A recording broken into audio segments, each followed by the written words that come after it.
가정의학회와 함께하는 YTN 라디오 우리 가족 낭만주치.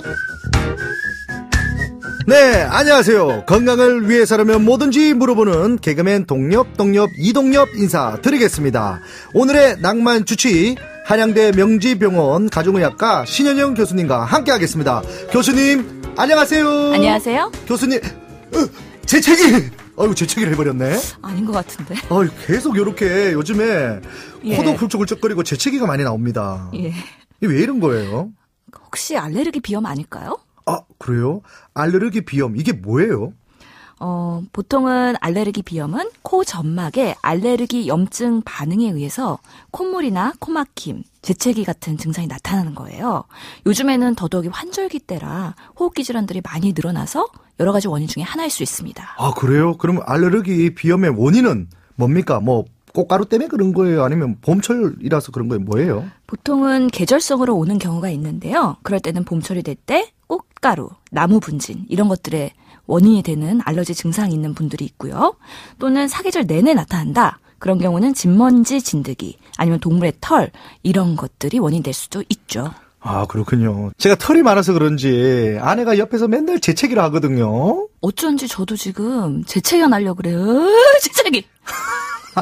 근데요, 예. 옆에서 재채기 하다 보면 뭔가 좀 찝찝하고 그러거든요. 요거 전염성도 좀 있습니까? 전염성은 없습니다. 걱정 안 해도 돼요. 아, 같은 그래요? 꽃가루에 노출이 되더라도요. 알러지 체질인 분들만 그런 증상이 나타나거든요.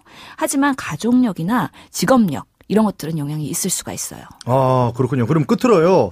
알레르기 비염 이 증상을 악화시키지 않기 위해서는 조심해야 될 점 어떤 게 있을까요? 증상이 불편하실 때는요. 알러지 비염약을 처방받으실 수가 있고요.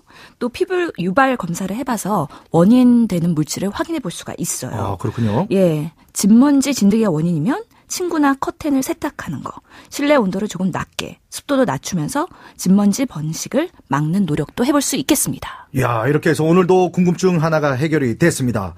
YTN 라디오 우리 가족 낭만주치 한양대 명지병원 신현영 교수님과 함께 했습니다. 우리 가족 낭만주치는요, 팟캐스트와 YTN 라디오 홈페이지에서도 다시 들을 수 있고요.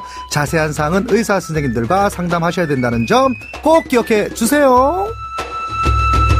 우리 동네 주치, 우리 가족 지킴이. YTN 라디오 우리 가족 낭만주치. 다음 이 시간 다시 만나요.